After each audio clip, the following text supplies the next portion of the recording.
ተመሳሳይ ህልም በተደጋጋሚ ስታዩ እንደ ቀልድ እንዳትመለከቱት። በዛ ህልም ላይ ተመሳሳይ ሰው፣ ተመሳሳይ ክስተት፣ ተመሳሳይ ስፍራዎችን ልታዩ ትችላላችሁ። ስለዚህ አይነት ህልሞችን ስታዩ በፍጥነት ምን ማድረግ እንዳለባችሁ 4 ነጥቦችን እነግራችኋለሁ። ይህ ቪዲዮ ብዙዎች ጋር እንዲደርስ ላይክ አድርጋችሁ ጀምሩ። የዚህ ዩቲዩብ ቤተሰብ ያልሆናችሁ ሰዎች ሰብስክራይብ በማድረግ ቤተሰብ መሆን ትችላላችሁ። ለማታውቁኝ እኔ አገልጋይ ፊልሞን እባላለሁ። ቀጥታ ወደ ትምህርቱ እንሄዳለን። ተደጋጋሚ ህልሞችን ስታዩ አጋጣሚ እንዳይመስላችሁ። ተደጋጋሚ ህልሞች የሚሆኑበት ምክንያት ምንድነው ካላችሁኝ መጽሐፍ ቅዱስ ላይ ሄዳችሁ ዘፍጥረት ምዕራፍ 41 ቁጥር 32 ላይ ሄደን እናያለን። ህልሙም ለፈርዖን ደጋግሞ መታየቱ ነገሩ ከእግዚአብሔር ዘንድ የተቆረጠ ስለሆነ ነው፣ እግዚአብሔርም ፈጥኖ ያደርገዋል አለ። እዚህ ጋር ዮሴፍ ይህንን ነገር ሲናገር ፈርዖን በተደጋጋሚ ሁለት አይነት ህልም አይቶ ነገር ግን አንድ ጉዳይ ነበር ህልሙ የሚያወራው። ስለዚህ በህልማችሁ ተደጋጋሚ ነገር ስታዩ እግዚአብሔር እያላችሁ ያለው ነገሩ ሲሪየስ እንደሆነ ነገሩ ደግሞ አስቸኳይ እንደሆነና የተረጋገጠ እንደሆነ እግዚአብሔር እያሳወቃችሁ ነው ማለት ነው። ህልሞች ሊደጋገሙ የሚችሉበት ዋና 3 ምክንያቶች ምንድናቸው የሚለውን ነገር ላውራችሁ። የመጀመሪያው ምክንያት ምንድነው ካላችሁ እግዚአብሔር ማስጠንቀቂያ እየሰጣችሁ ወይም ደግሞ ትዕዛዝን እየሰጣችሁ እንደሆነ የሚያሳይ ነው ማለት ነው። አይታችሁ ከሆነ በራሳችሁ ህይወት ላይ ተደጋጋሚ ትንቢት ሲነገረን እንደሰታለን። ዋው እግዚአብሔር ደገመልኝ፣ እዚህ ጋር እንደዚህ ብሎ ተናገረኝ፣ በዚህ ጋርም እንደዚህ ብሎ እግዚአብሔር ተናገረኝ ብለን በመደጋገሙ እንደሰታለን። ነገር ግን የተሸወዳችሁት እዚህ ጋር አንድ ነገር አለ። ምንድነው ካላችሁኝ እግዚአብሔር ነገሩን እየደጋገመላችሁ ከሆነ እግዚአብሔር እንድታደርጉ የፈለገውን ነገር እያደረጋችሁ አይደለም። ስለዚህ እግዚአብሔር ደጋግሞ እንድትነቁ እየነገራችሁ እንደሆነ የሚያሳይ ምልክት ነው ማለት ነው። እናንተ ግን ጉዳዩን ችላ እንዳላችሁት ያመለክታል። እና ብዙዎቻችን ነገሮች ካልተደጋገሙ መንቀሳቀስ አንፈልግም። አይታችሁ ከሆነ መጽሐፍ ቅዱስ ላይ እነ ዮሴፍ ተደጋጋሚ ህልም ሲፈልጉ አናይ። ለዮሴፍ እግዚአብሔር አንድ የተናገረው ድጋሚ ወዲያው አወራው። ከዛ በኋላ ግን ለብዙ አመታት እግዚአብሔር ሲናገረው አታይ። ወንድሞቹ ጉድጓዱ ሲጥሉት ከዛ በኋላ የውሸት ክስ ተከሶ እስር ቤት ሲገባ ያ ሁሉ መከራ ሲያሳልፍ እግዚአብሔር ደግሞ ህልም ሲናገረው አታይ።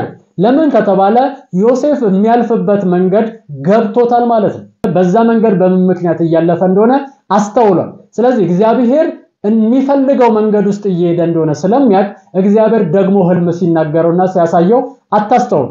በጣም የሚገርማችሁ ነገር ግን ይሄ ፐርሰን እንደዚህ ያለ እግዚአብሔር አስቀድሞ እኔን ወደዚህ ምድር ላከኝ ብሎ ለወንድሞቹ ሲነግራቸው ታስተውላላችሁ። እግዚአብሔር የምታስተውሉና የተረዳችሁ ከሆነ እግዚአብሔር ደጋግሞ የመናገር ችግር የለበትም። መጽሐፍ ቅዱስ ላይ ታችሁ ከሆነ እግዚአብሔር በአንድም በሌላም መንገድ ይናገራል ይላል አማርኛ። እንግሊዝኛውን ግን ስታዩ እግዚአብሔር once and twice ይናገራል ነው የሚለው። አንዴም ሁለት ጊዜም ይናገራል። ሰው ግን ምን አይልም አያስተውልም። እግዚአብሔር አንዴም ይናገራል፣ ሲደግምላችሁ እያስተዋላችሁ አይደለም ማለት ነው። ማስተዋል ይኖርባችኋል። ሁለተኛው ደግሞ እግዚአብሔር እያለፋችሁ ያላችሁበትን ነገር እንደሚያውቀው ማረጋገጫ እየሰጣችሁ ሊሆን ይችላል። ለምሳሌ በጥሪያችሁ ዙሪያ ሊሆን ይችላል። ሁለተኛ ደግሞ እያለፋችሁበት ያለ የአጋንንት ውጊያና ጥቃት ሊሆን ይችላል። ስለዚህ እግዚአብሔር ይህንን ነገር እያየው እንደሆነና እንደሚያውቀው እያመለከታችሁና እየተናገራችሁ እንደሆነ ምልክት ነው ማለት ነው። በዚህ ምክንያት ህልሞች ሊደጋገሙ ይችላሉ ማለት ነው። ሶስተኛው ደግሞ ሰይጣን በህይወታችሁ ላይ ጥቃትን እየፈጸመ እንደሆነ የሚያሳይ ሊሆን ይችላል። እግዚአብሔር በምን ሳይድ እንደሚፈልጋችሁ ግራ እንዲገባችሁ እንድትወዛገቡ ኦሬዲ ሰይጣን ህይወታችሁ ላይ ጥቃት እየለቀቀና ከእጣፈንጣችሁ ሊያስቀራችሁ እየተዋጋችሁ እንደሆነ የሚያሳይ ምልክት ሊሆን ይችላል። እሺ ህልሞች ሲደጋገሙ ምን ማድረግ አለብን? ምን አይነት እርምጃዎችን መውሰድ አለብን የሚለውን 5 ነጥቦችን እነግራችኋለሁ። የመጀመሪያው ማድረግ ያለባችሁ ነገር ምንድነው? ልትጸልዩና ከመንፈስ ቅዱስ ትርጉሙን ልትጠይቁ ያስፈልጋችኋል። ለምን ከተባለ ይህንን ህልም የሰጣችሁ መንፈስ ቅዱስ ስለሆነ ትርጉሙንም የሚሰጣችሁ መንፈስ ቅዱስ ነው እንጂ እናንተ ልትገምቱ አይገባችሁም። ብዙ ጊዜ አይታችሁ ከሆነ በመላምት ነው ህልሞችን የምንተረጉመው። ወይም ብድግ ስንል የመሰለንን እንሰጠውና ከዛ በኋላ በዛ ነገር ላይ ውሳኔ ለመወሰን ጥረት እናደርጋለን። ኢትዮጵያ ላይ የተለመደ ባህላዊ አፈታት አለ። እሱ አጋንንታዊ። ደስተኛ ሆናችሁ በህልማችሁ ካያችሁ ንጋታው መጥፎ ነገር ይገጥማችኋል፣ ሐዘን ይገጥማችኋል። ደሞ ስታዝኑ ካያችሁ ደስታ ሊገጥማችሁ ነው የሚል ተቃራኒ አፈታት አለ። እኔ ግን ልንገራችሁ እግዚአብሔር ሊናገር የፈለገውን ቀጥታ ነው እንጂ የሚያወራው በተቃራኒ አይናገርም። መጽሐፍ ቅዱስ ላይ በተቃራኒ እግዚአብሔር የተናገረበት ምንም አይነት ህልም አላየንም። ህልሞቹ ሲፈቱ ቀጥታ ነው የተፈቱት እንጂ ተቃራኒ ተደርገው የተፈቱ ህልሞችን አናይም። እኛ በመንፈስ ቅዱስ አማካኝነት ህልሙን እንዲተረጎም ጌታ ፊት እንቀርባለን። ኤርምያስ 33 ቁጥር 3 ላይ እንደዚህ ይላል፣ ወደኔ ጩህ እኔም እመልስልሃለሁ፣ አንተም የማታውቀውን ታላቅና ኃይለኛ ነገር አሳያለሁ ይላል። ስለዚህ ወደ እግዚአብሔር በመጮህ እግዚአብሔር ያሳየንን ትርጉም መቀበል እንችላለን ማለት ነው። ስለዚህ እዚህ ሳይድ ላይ ሲሪየስ እንድትሆኑና ጌታን እንድትጠይቁ አሳስባችኋለሁ። ሁለተኛ ደግሞ ህልሙን ልጽፉት ያስፈልጋችኋል። ህልሙን ስትጽፉት ጊዜውን፣ ቦታውንና ህልሙ ላይ የተሰማችሁን ስሜት አንድ ላይ አጠቃላችሁ እንድጽፉ አሳስባችኋለሁ። መጽሐፍ ቅዱስ ላይ አይታችሁ ከሆነ እነ ዳንኤል የነበሩበትን ቦታ ይጽፋሉ። በዛ በህልም ውስጥ የነበረውን ስሜት እያንዳንዱን ነገር ጠቅሶ ይናገራል። እኔም ስጽፍ ቀኑን እጽፋለሁ፣ ቦታውን እጽፋለሁ፣ እኔ እንዳየው ተጽፋለሁ። ምክንያቱም በህልማችሁ ውስጥ እያላችሁ የተሰማችሁ ስሜት የህልሙን ትርጉም ሊቀይረው ይችላል። ለምሳሌ በህልም ውስጥ ሙዝ እየበላችሁ አይታችሁ ሙዙን ስትበሉት መጥፎ ስሜት እየተሰማችሁ ከሆነ ህልሙ ላይ ያያችሁት የሙዙ ትርጉም ይቀየራል። የተሰማችሁ በዛ ጊዜ ስሜቱን መጻፋችሁ የህልሙን ትርጉም ለማግኘት ሲሪየስ የሆነ ተጽዕኖ ይፈጥራል ማለት ነው። ሶስተኛ ደግሞ ልጾሙና ልጸልዩ ያስፈልጋችኋል። ስፔሻሊ ህልሙ የሚረብሽ ሙዳችሁን የሚያበላሽ እና የሚያወዛግብና ጨለማ ያለበት ከሆነ እግዚአብሔር ፊት ልጾሙ፣ እግዚአብሔር እንዲጠብቃችሁና እንዲከልላችሁ ልትቀርቡ በእግዚአብሔር ፊት ያስፈልጋችኋል። ምክንያቱም ይሄ የጨለማ ጥቃት በህይወታችሁ ላይ እንዳለ የሚያሳይ ምልክት ስለሆነ ማለት ነው። አራተኛው ደግሞ መንፈሳዊ የሆነ ምክር ያስፈልጋችኋል። ህልምን የመተርጎም ጸጋ ወዳላቸው የመለየት ጸጋ ወዳላቸው ሰዎች ልትሄዱና ይህንን ህልም ልታጫወቷቸው ልታማክሯቸው ያስፈልጋችኋል። ለምን ሲባል ሁሉም ሰው ብድግ ብሎ ህልም መተርጎም አይችልም። ህልም ለመተርጎም ከእግዚአብሔር ዘንድ የሚሰጣችሁ ስኪል ወይም ደግሞ ጸጋ ያስፈልጋችኋል ማለት ነው። ለዛ ነው መጽሐፍ ቅዱስ ሲናገር ዳንኤልን እግዚአብሔር በጥበብና በማስተዋል ብለስ እንዳደረገው ታያላችሁ። ስለዚህ ጥበብን የመናገር የጸጋ ስጦታ ይላል መጽሐፍ ቅዱስ። ጥበብን የመናገር ስጦታ ማለት የተሰወረውን የመግለጥ ስጦታ ማለት ነው። ለምሳሌ ሰለሞንን አይታችሁ ከሆነ ከእግዚአብሔር ዘንድ ጥበብን ከተቀበለ በኋላ ሁለት ሴቶች መጡ፣ ልጅ የሞተባትና ልጇን የቀየረችባት። ስለዚህ በዛ ሰዓት እነዚህ ሰዎች ጋር ያለውን እውነት ለመግለጥ የተሰወረውን ነገር በጥበብ ነበር ያወጣው።